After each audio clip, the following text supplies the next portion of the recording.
What's good, y'all? And welcome back to another preseason preview video. In today's video, we're going over the Los Angeles Clippers. In case this is your first preseason preview video of mine that you're seeing, basically what I do is look over the offseason, give a little recap, and then go into the future and try to see what we can expect in this upcoming season. And as you guys may know, I am covering all 30 NBA teams, so make sure you check out the channel to see the ones I already uploaded, and then of course make sure you subscribe so you don't miss the ones coming in the future. But let's get right into it and talk about the Los Angeles Clippers. Last year was a pretty, okay season. I think overall, considering the context around it, it was a good season from the Clippers. They went 50-32, finishing as the 5th seed in the Western Conference. They had a hard-fought first-round matchup against the Denver Nuggets. They pushed them to 7. That was probably one of my favorite playoff series from the whole playoffs last year. Super great games. And, of course, the Clippers, unfortunately, did fall short to the Denver Nuggets. But, again, when you add the context of it, I think last year was pretty successful, especially when you look at the regular season.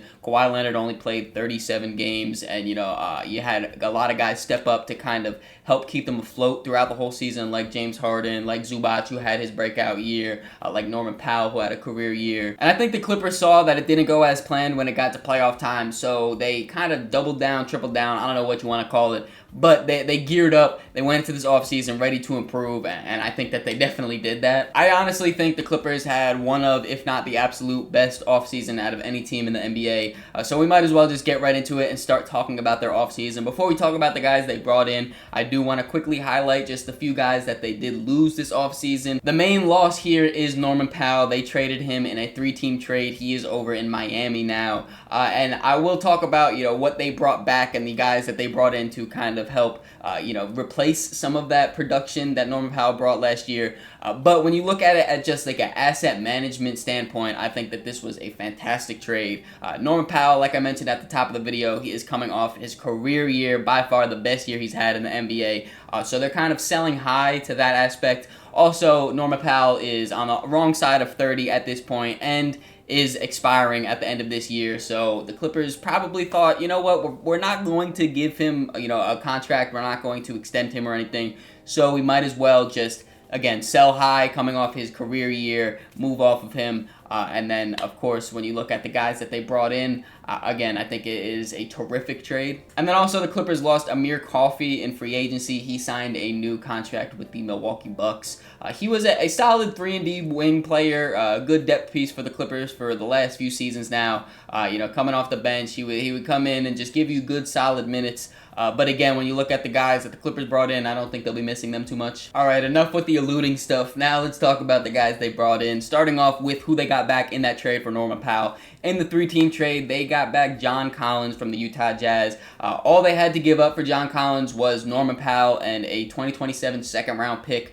So just for that alone, just player for player, I do think that there's some pretty solid value there because John Collins is a true power forward, and the Clippers didn't really have that on their roster. A lot of times last year, they had to run like Kawhi at power forward or Nick Batum at power forward, and those things, those guys can play that position, especially now with the NBA. Like, everything is pretty much positionless, but they didn't even have an option to go with more of a true power forward, a guy with more size. Now with John Collins on the roster, they have that option. I do also like John Collins because he can run some small ball center too to give them another different type of look. I am really excited to see the pick and roll between John Collins and James Harden as well. John Collins is super athletic, great lob threat, and then also that big solid body to set those screens. And then of course we know James Harden is one of the best pick and roll ball handlers probably in the history of basketball.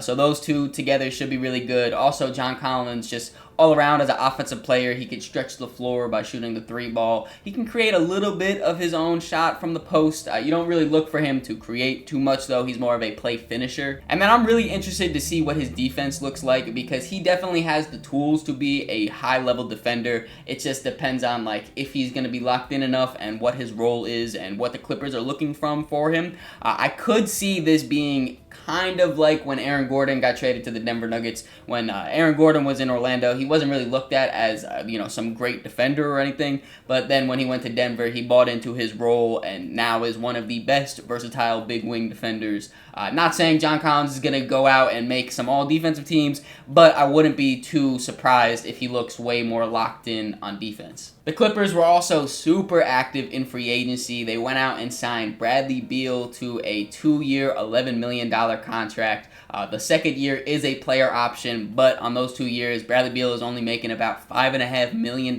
per year. And this, of course, happened after the Phoenix Suns bought Bradley Beal out of the remainder of his contract and after the Norman Powell trade went down. And as soon as that trade went down, it was already rumored that the Clippers were interested in Bradley Beal, and it definitely makes sense. You know, you're shipping away your shot-creating scoring guard, and you're bringing in another better shot-creating scoring guard with Bradley Beal here. And when the signing first went down, I made a full video about it, so if you want my perspective on that, make sure you check that out. It's pretty much the same, but basically what I said there was a lot of people have this super bad negative connotation about Bradley Beal because of, his contract was all the way up here and his production was probably about here. Now his contract is all the way down here, so if he keeps his production up, I could see the tides turning for Bradley Beal, and people are going to realize he still is a great basketball player. He still can score incredibly well and contribute to winning basketball. He's going from probably the worst contract in basketball to one of the best when you look at value-wise.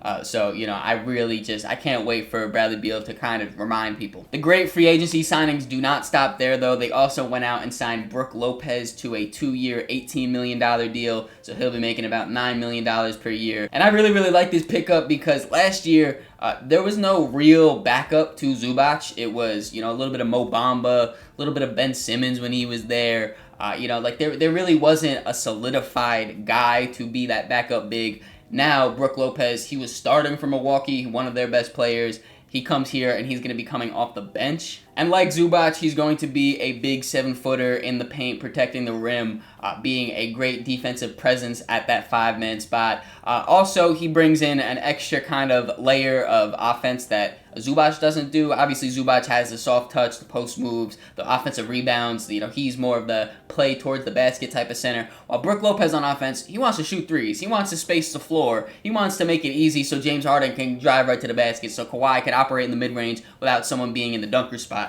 He just allows that different type of look on offense whilst keeping the size and keeping the defense. So I absolutely love that signing. And then they also went out and signed Chris Paul to a 1-year veteran minimum contract. It is rumored, but not confirmed just yet, that this could be the last year Chris Paul plays in the NBA. So, if it is, I'm very happy to see him back in Los Angeles, back to the Clippers, and, it should be a pretty good farewell tour. It already has been reported that Chris Paul probably will not have a solidified rotational role for every single game. He might be more of a situational type of guy, and that's fine. I mean, he's 40-plus years old now at this point. I know last year he played all 82 games, started all 82 games for the Spurs. I do think that he could still contribute to, winning and be a bench guy.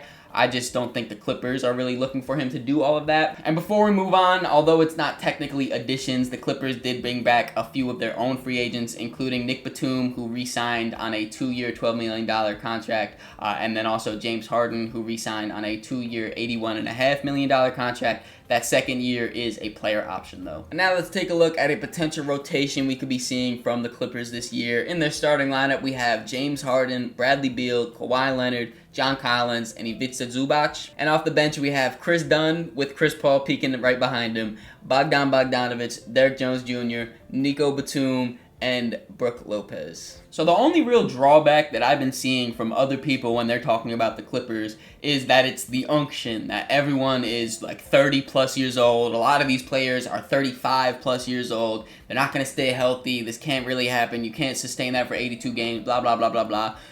Some of that could be true. Like, obviously, yes, this is a very old team. Kawhi, old. Chris Paul, old. Brook Lopez, old. James Harden, old. This is a very old team. But also, this is a very deep team. Like, they have a legitimate 11-man rotation. I had Chris Paul peeking behind Chris Dunn because, I was just saying it. He started all 82 games last year for the Spurs. I know the Spurs weren't a playoff team. Wemby got hurt, whatever. He was pretty solid last year. He could still play basketball. I just don't know if the Clippers need him to do it because they have a good enough bench already. So if any one of these guys has to rest and take a break, a lot of the times they're probably just going to slot Chris Paul right back into that 10th man and kind of just shift some of the positions around. If it's Kawhi, maybe Derrick Jones Jr. starts and then you kind of shift everyone down one and you're a little undersized. Or if it's one of the bigs, you put John Collins off the bench to be a backup big and then you again, move some positions around, whatever. They have a legitimate 11-man deep rotation, and I mean, not a lot of teams can really say that. I even mentioned before, last year, Kawhi only played 37 games, and the Clippers still won 50 games on the year. And I think this year they have an even deeper, even more talented roster where they'll be able to still stay afloat in case some guys miss some time. But again, it's always so hard to try to predict who's going to get hurt, who's going to stay healthy. So if you kind of move that out the way, I know it's a little hard for the Clippers specifically because they've dealt with so many injuries, especially in the playoffs.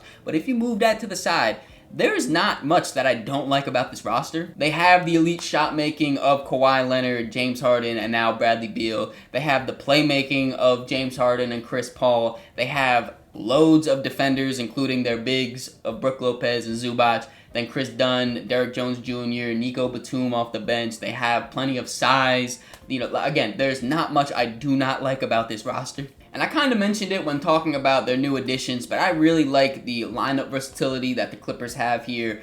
They have the ability to go big and have a 7-footer that's defensive oriented pretty much throughout the whole 48 minutes with Brook Lopez and Zubac, while also kind of having their differences of that spacing aspect. They can go small ball with John Collins, or last year they ran some Nico Batum, small ball center.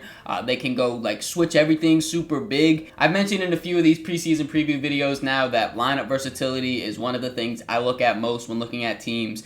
How well are you going to be able to adapt to other teams' strengths and weaknesses. And when you look at this team and how many versatile players they have on their roster and how many different types of basketball they can play, they could pretty much do it all. It kind of saddens me that I have to frame it like this, but the only thing holding this team back is Kawhi Leonard and his health. If he stays healthy, I really have no doubt in my mind that this team is going to have home court advantage, at least in the first round of the playoffs, and have a pretty deep playoff run. We'll get to ceiling, floor, and expectations in a second.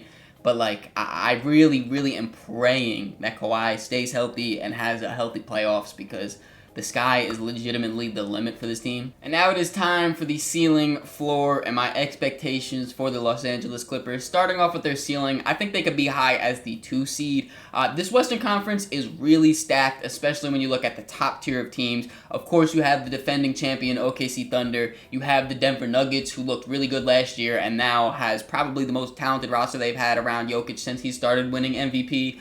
You also have the Houston Rockets, who were the 2 seed last year, added Kevin Durant and a lot of other, around the edge pieces. I do think that it would be really hard for the Clippers to be better than all 3 of those teams. Can they be better than some of them? Yeah, probably. All 3, though, I don't know I don't think that's too likely.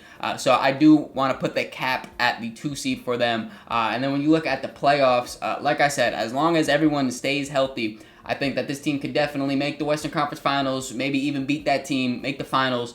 And at their ceiling, I think the Clippers can be champions this year. When you look at their floor, though, again, with this Western Conference, a lot of these teams have pretty wide ranges. Their floor, I could see them being as low as the 7th seed and in the play-in tournament. In this situation, this would be where you have Kawhi missing some games. Maybe James Harden pulls a hamstring and, Brook Lopez misses some games because he's old.